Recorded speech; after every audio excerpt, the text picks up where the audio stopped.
Sports tonight, Olympic doubts grow as Canada withdraws athletes. These and many more when I return on the sports segment of the news. My name, Hakeem Akitunde. You're welcome. Now the news in full. Nigeria has recorded the first case of death to the COVID-19 pandemic. The Nigeria Center for Disease Control, NCDC, announced this on Monday via its verified Twitter handle. According to NCDC, the case was a 67-year-old male who returned home following medical treatment in the UK. He had underlying medical conditions, multiple myeloma and diabetes, and was undergoing chemotherapy.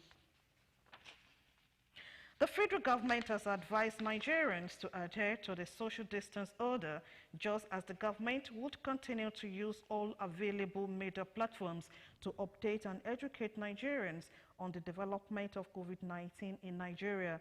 Minister of Health, Dr. Osage Ehanire, stated this while giving updates on the pandemic in Abuja.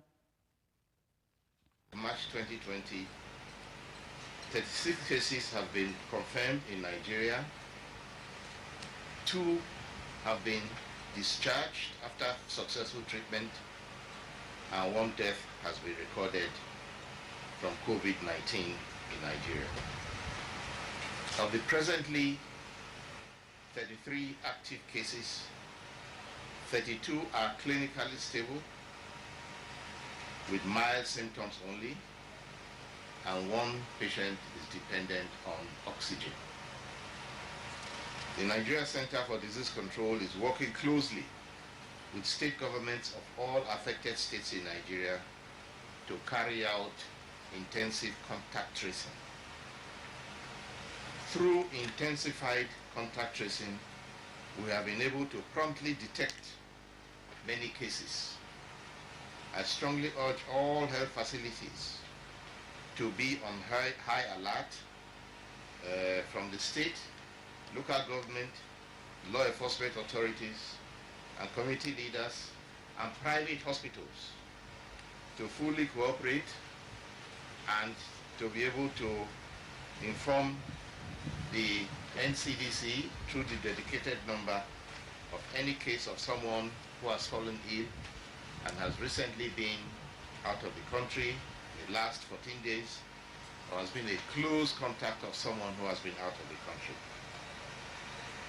Following declaration of the pandemic by the World Health Organization and the increasing spread of COVID-19, the federal government of Nigeria, through the Presidential Task Force on Control of COVID-19, has employed diverse strategies to interrupt and halt the spread of the disease. To this end, a ban was placed on all international flights effective from today, the 23rd of March 2020, with the exception of emergency and essential flights. These were not easy decisions to make, but have become necessary in view of the changing development in our country as we witness more and more confirmed cases coming from outside the country. More measures may be instituted by the federal and state governments in the coming days as the situation will demand. That was the Minister of Health, Dr. Osage Ehanire, while giving update on the coronavirus pandemic in Abuja. Similarly, the federal government says it will not hesitate in going the extra mile to ensure that individuals and groups comply with its directives in containing the spread of COVID-19. Information and Culture Minister Lai Mohammed stated this at a media press briefing in Abuja. It was a setting far from what was in tradition at media briefings like this. The Information and Culture Minister Lai Mohammed explained that the setting is in compliance with the Social Spacing Directive of the federal government, and making his point, he frowned at the position that has been taken by some religious and political leaders, saying that at this stage of Nigeria's efforts in containing the spread of the virus, government needs the cooperation of all Nigerians. He stressed that all those who have come in contact with anyone who have tested positive to submit themselves for proper check. We use all lawful means disposal to trace and bring them in. The biggest assignment for us is contact tracing, to find all those who may have come into contact with those who have the disease. However, dismissed the notion that the disease cannot affect Africans, explaining that no one is immune to the virus, citing New York as having 54% of its infected patients within the ages of 18 and 49, while Nigerians, the minister said, have refused to succumb to fear in tackling the disease. A number of steps have been taken, including travel restrictions on 15 countries with more than 1,000 cases of COVID-19, suspension of issuance of visas on arrival, cancellation of visas issued to nationals of affected countries, shutting down of its international airports, reduction of fuel price, credit of 1 trillion naira as announced by the Central Bank of Nigeria, among others. On fake news, the minister calls for caution. Nigeria is seeking to buy used protective gears from China, waiting for money from the World Health Organization before doing anything. That Nigeria has no funds to tackle the disease because the foreign reserves have been exhausted and funds stolen. That Nigeria is understating the figures of those infected, etc. This is a most irresponsible, inaccurate, and definitely orchestrated job by a charlatan and should be discarded by all Nigerians. Nigeria recording its first death as a result of COVID-19, Lai Mohammed assured that the federal government is committed to containing the spread of the disease as it is on top of the situation. The Nigeria Center for Disease Control, NCDC, has raised an alarm about the activities of travelers returning to the country amid the coronavirus pandemic. NCDC's Director General Chikwe Ikwekwasu said the biggest source of risk faced by the nation is from people returning to Nigeria. Ikwekwasu noted that the agency has been following up with returning travelers in self-isolation as part of the preventive measures by the federal government. He explained that the health agency has moved from giving a daily briefing on the disease to a real-time release of information. Ihekwesu stressed that the primary containment strategy was to identify all cases as quickly as possible and bring them into treatment centers, list all the contacts, and follow up all the contacts daily for 14 days. The NCDC boss, however, regretted that a large number of contacts were added daily, adding that the exact number of contacts being monitored is yet to be ascertained.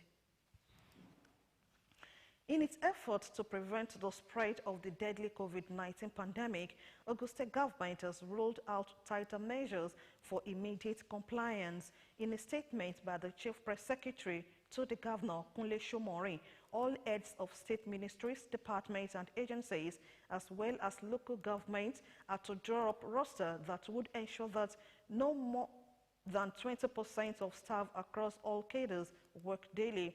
However, all staff on essential services like health workers, fire service and Ogun State Emergency Management Authority are exempted from the arrangement. The statement adds that in all government offices, irrespective of location, must maintain social distancing, provide hand sanitizers and hand washing facilities, among other hygiene measures. Visits to all government offices have also been put on hold, while all primary and secondary teachers are to proceed on their vacation immediately. In other measures contained in the statement, public transportation has also had some restrictions, which include 3 passengers in a taxi cab. Tricycles should carry 2 passengers, while motorcyclists are limited to 1 passenger. For buses, the restriction is that 2 passengers must sit per row, while standing, squatting, lapping or hanging is not allowed. The state government, however, urged all unions at all intra and interstate motor parks across the state to take temperature of drivers, conductors and passengers, in addition to use of hand gloves and nose masks by drivers and conductors. The measures apply to all vehicles irrespective of the ownership or use for commercial, private, or company.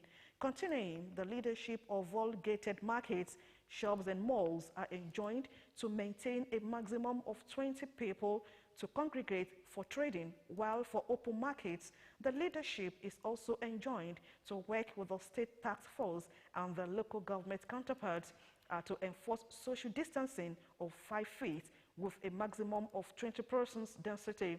The statement also advised banks, telecoms, and other similar service providers that offer services in hubs or bays are required to ensure that not more than 20 clients are in the service areas at a time, while banks are to provide wipes and washing facilities and sanitizers for seamless use by clients at all automated teller machine ATM points.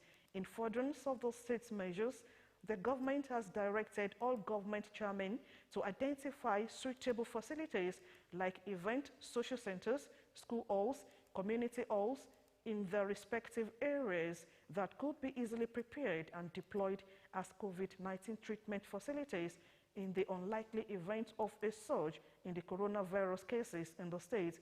The statement concluded that full enforcement will be deployed henceforth, while government frowned at flagrant disobedience by some religious organizations which conducted services last Friday and Sunday. Although the leadership of the religious organizations involved had apologized, government, however, reaffirmed its commitment to public safety through various measures, including the enforcement of the ban on high-density gathering. And still to come in the news, former head of service of the Federation, Winifred Oyoita, gets 100 million naira bail. There will be more news and reports after the break.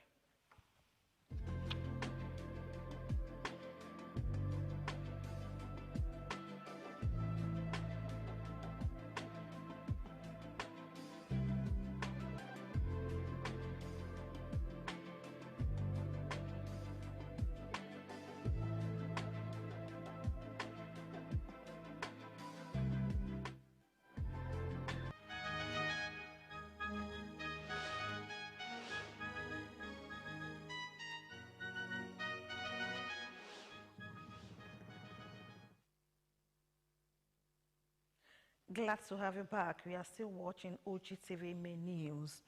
Wife of the president, Mrs. Aisha Buhari, has called for a total lockdown of activities across the country as coronavirus toll hits 36, with 1 death recorded on Monday. Mrs. Buhari specifically cited the case of state governors shutting down schools but allowing the parent to continue going to work. She noted that much as the move by the governors was commendable, it could be counterproductive if the parents continue to report for work. It was recently reported that the president's daughter, who recently returned from the United Kingdom, is in self-isolation on the advice of the Nigeria Center for Disease Control. The Inspector General of Police, Mohammed Adamu, has warned Nigerians against social visits to police stations nationwide. According to a series of tweets by the Nigerian police, the IGP also cautioned the citizens to minimize official visits to police stations except where absolutely necessary. The police boss also ordered formations nationwide to properly screen individuals before admitting them into custody. Adamu also directed Zonal Assistant Inspectors General of Police and State Police Commissioners to strictly ensure the directives on social restriction order imposed by the government in their respective jurisdiction.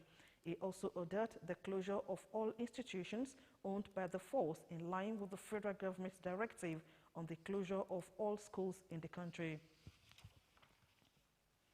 In view of the outbreak of coronavirus, also known as COVID-19, which has been declared by World Health Organization as pandemic, and the subsequent order by the federal and Ogun State governments banning all forms of social and religious gatherings, the Ogun State Police Command has embarked on full enforcement of the banning order. To that effect, all the command's tactical squads, as well as area commanders and DPOs, have been activated to ensure the full implementation of the order and to make sure that the order is obeyed to the letter. According to a statement by the police public relations officer, DSP Abimbola Oyeyemi, the Commissioner of Police, CP Kenneth Ibrimson, appeals to members of the public to stay clear of any social or religious gathering that may attract up to 50 people, as the command will be all out to strictly enforce the government's directives. In addition, the Commissioner of Police has ordered immediate release of all suspects being detained for minor offences in all police detention facilities across the state as part of the preventive measure, while the police medical team has been directed to take the awareness campaign to marketplaces, barracks, police formations and detention facilities to safeguard the suspect's safety. Members of the public can reach the command through the control room number 0801 770416 or 0808 170419 if they notice anywhere the banning order is not being obeyed. And still on COVID-19 pandemic, the governor of Bauchi State, Bala Mohammed, has gone into self-isolation after a handshake with former Vice President Abubakar Atiku's son. In a press release made available to newsmen on Monday, the senior special assistant to the governor on media, Mukhtar Gidado, said the governor decided to immediately isolate himself after news filtered in that Mohammed Atiku tested positive to coronavirus. He, however, added that the blood sample of the governor and his entourage have been taken for confirmation. Consequently, all official appointments have been cancelled, while any inconvenience caused by this development is highly regretted. Efforts have been intensified towards ensuring that farmers who have registered and under the State Anchor Borrowers Program get the loan and land before April. Disclosing this was the State Commissioner for Agriculture, Dr. Samson Odedino, during an inspection tour to one of the agricultural land clearing sites at Akbojula under Odeda local government area of Ogun State. Our reporter, Ife Sholade, has his report presented in this package. The Ogun State Anchor Borrowers Program is a scheme set up to encourage anyone passionate of venturing into farming with every form of support needed. Leading the monitoring team to Akbojula land clearing site was the Commissioner for Agriculture, Dr. Samson Odedino, who expressed his satisfaction with over 500 hectares of land cleared out of the government-acquired land in Ogun Central. You know, the challenge is, where do I get land? Where do I get money? Where do I get input? So the government of Ogun State is providing one-stop solution to these challenges with this Anchor Borrower program. So you've seen yourself the land we are clearing for young farmers, graduates, who will undergo training. And this is our own idea of linking them to land. So the land has been cleared. We are still coming here to do plowing, harrowing, and ridging. The Commissioner assures that all strategies put in place by the state government are being implemented to support the prospective farmers and promote locally made food produce in Ogun State. The companies that will supply agrochemicals, they are on standby. Our partners that will provide stem of improved quality, they are also here. But that's where we want you to see live that this land will give it to young people so that they will contribute to food security, the industrial process, so that people will get a job and there will be enough on the table for us to eat. Chairman Steering Committee of the Anchor Borrowers Program, as well as the Senior Special Advisor to the Governor on Agriculture, disclosed that government-acquired farmlands are also being cleared in Yewa and Ijebu areas, with a call on intending farmers to use the availability of farmlands, funds and training judiciously. That we'll be able to achieve as much as about at least to start with 10,000 hectares of land this particular year. And by the time we do that, we will then start the cassava cultivation. Before even starting this process, the first point of call was to the farmers, but also to the off-takers to make sure that we have market before we even start the process. So with the various off-takers that have signed agreements ahead of time with the farmer associations, we know that there's going to be plenty of market for the farmers to be able to satisfy. Program Manager Ogadep reiterates that beneficiaries without farmlands will be allocated an hectare each to farm as soon as the training exercise is concluded. We are training them on 3 topics. The first one is production, cassava production best practices. The second one is agribusiness and contract negotiation. The third one is on group dynamics and communication in extension. The commissioner afterwards met with residents of the community who believed the state government's agriculture-centered program will open their community to several business opportunities.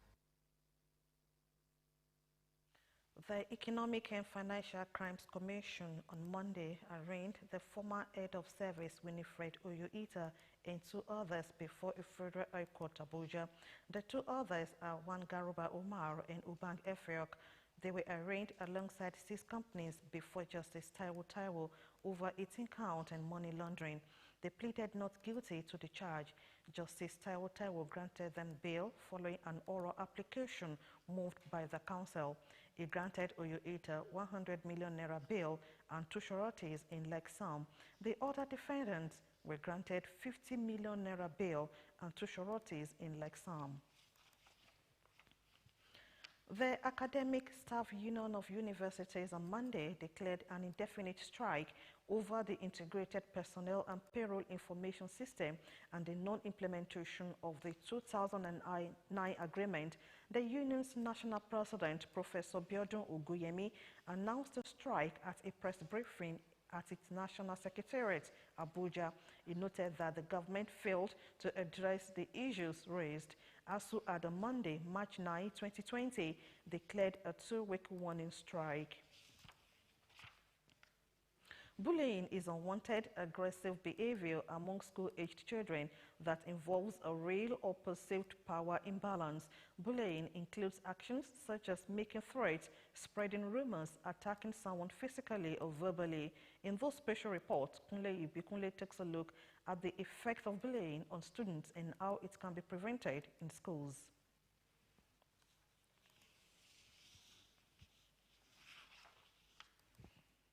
During or after school hours, while most reported bullying happens in the school, a significant percentage also happens in places like playground or school bus. Bullying occurs not only among students, but between security operatives. Problem of poverty in the society, where somebody is interested in having something and is not having it, and is looking for all the means to get it done.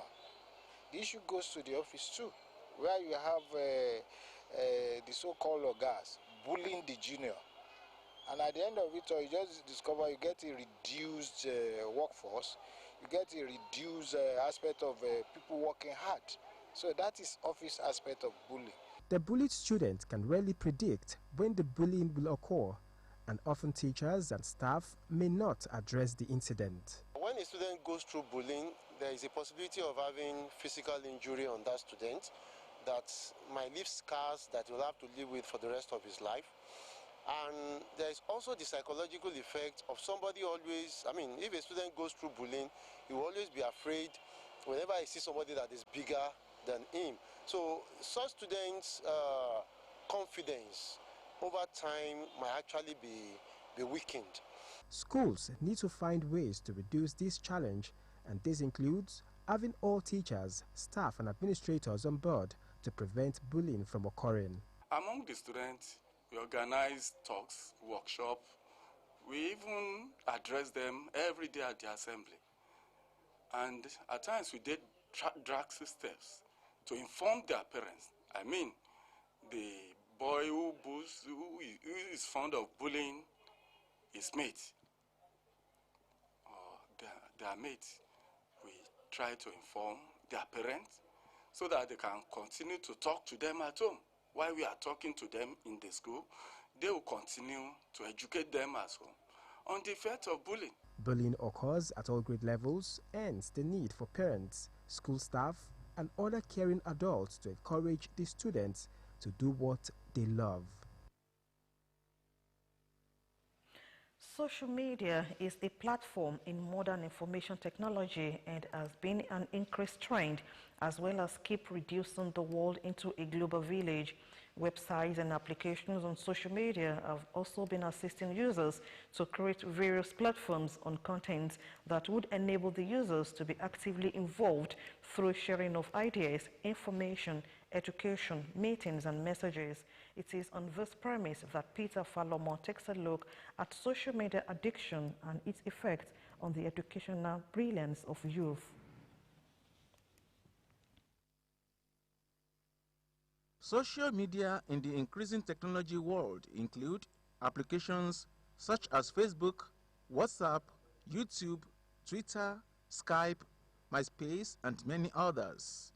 As much as social media is globally accepted, statistics shows that the youths are predominantly greater users on the social interactions platforms, as they cannot imagine life without internet, having in mind that the internet opens a world of possibilities. ICT has brought a lot of things. Look at the situation now that people are getting a first-class information on the coronavirus matter that is on ground now. People are getting information instantly through the use of technology. They can as well sit themselves down, learn a skill. They can learn a skill. They can learn how to make up, learn how to design website, learn how to sew clothes, learn how to do all the things online. Internet users, particularly the youths, are advised not to throw caution into the wind, as the consequences of ignorantly using social media should not be overlooked.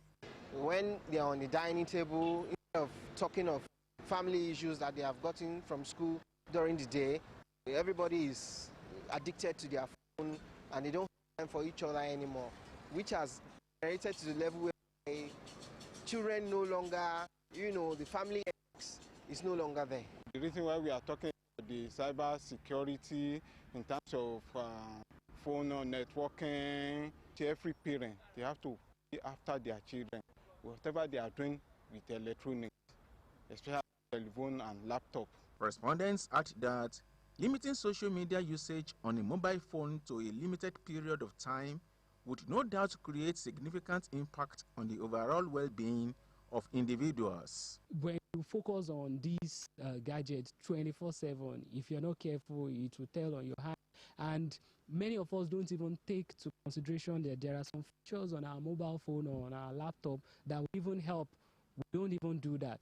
If you look around us today, there are some people that they have been addicted to use of technology, most especially social media, most especially Instagram and Facebook.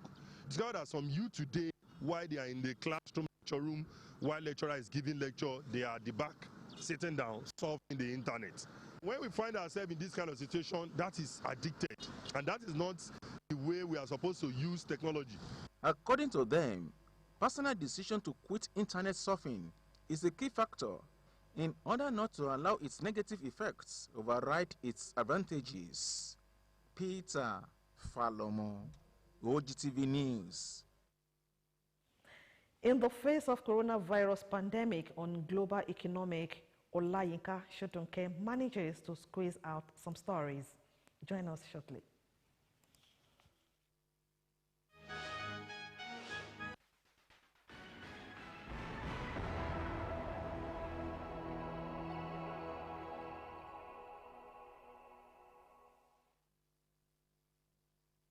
Welcome to Business News.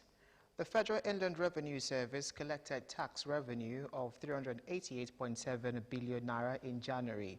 The figure was slightly above average as against a tax revenue target of 620.2 billion naira for the month under review. The service was given a tax collection target of 8.5 trillion naira in 2020 fiscal year. The mechanization of agricultural activities would begin in 632 local government areas across the country in September, the federal government has said. Minister of Agriculture and Rural Development, Sabo Nanono, in Cross River State, said the country's agricultural mechanization initiative would be driven by the private sector and explained that agricultural industrialization was Nigeria's key to economic viability. The Securities and Exchange Commission has said that the collective investment scheme in the nation's capital market may eat over 1.5 trillion naira before the end of this year. The CIS, also known as mutual funds, is an arranged pool of funds managed on behalf of investors by a professional money manager, which may invest in ventures capital, portfolio of stocks, bonds, and other securities. The Acting Director General, SEC, Ms. Mary Udok, who stated this in Lagos, said the Commission was setting up more strategies to develop the mutual fund segment in the capital market. Udok said the segment had grown over the years. Equity trading on the floor of the Nigerian Stock Exchange closed last week on a negative note amid the spread of the global pandemic COVID-19 in the country. The NSE All-Share Index and market capitalization both depreciated by 2.35% to close last week at 22.198.43 basis point and 11.568 trillion naira respectively. All other indices finished lower, with the expectation of the NSE Banking, NSE Insurance and NSE Oil and Gas, which appreciated by 0.29%, 2.80% and 0.22% respectively, while the NSE Azim Index closed flat.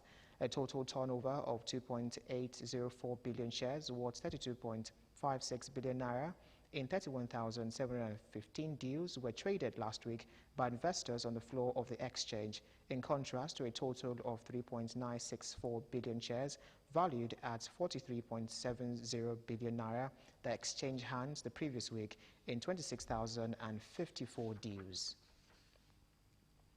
The Nigerian National Petroleum Corporation said that it sold a total of 21.51 billion litres of petrol worth 2.64 trillion naira from December 2018 to December 2019. The NNPC said the sale of white product from December 2018 to December 2019 by its subsidiary, the Petroleum Products Marketing Company, stood at 21.861 billion litres, with petrol accounting for 98.41%. It said revenue generated from the sale of white products in 13 months period stood at 2.71 trillion naira, with petrol contributing about 97.56%. It said the PPMC distributed and sold 2.775 billion litres of white product in December, compared with 0.841 billion litres in November. And that's it on the business segment of the news. The rest of the news continue shortly with Bukola.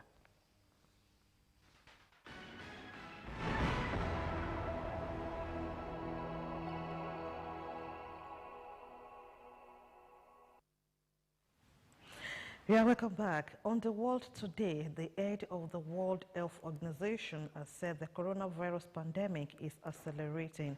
In the U.S., President Donald Trump has ordered the deployment of National Guard troops in 3 states hardest hit by coronavirus. Let's now join Olayinka Shodunke for details. On the world today, we would be looking at updates on the coronavirus.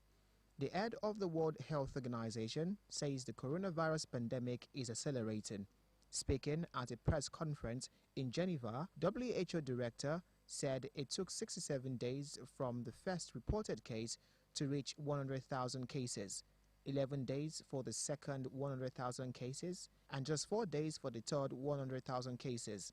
He said it would address G20 heads of state and government this week to ask them to work together to boost production and protective gear.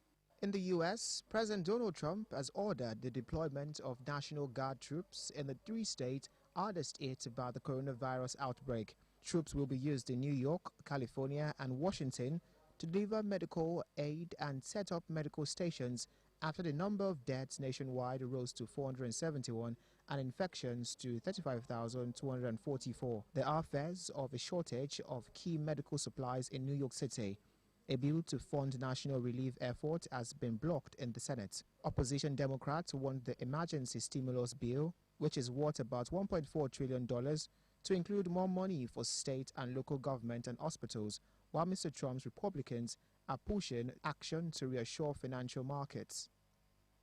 The death toll from the coronavirus pandemic continued its relentless rise in Europe on Sunday, with Italy announcing 651 dead in one day, bringing its total to 5,476. It was an increase of 13.5%, but down from Saturday's figure when 793 people died. In Germany, German Chancellor Angela Merkel has tested negative for coronavirus, a German government spokesperson has said.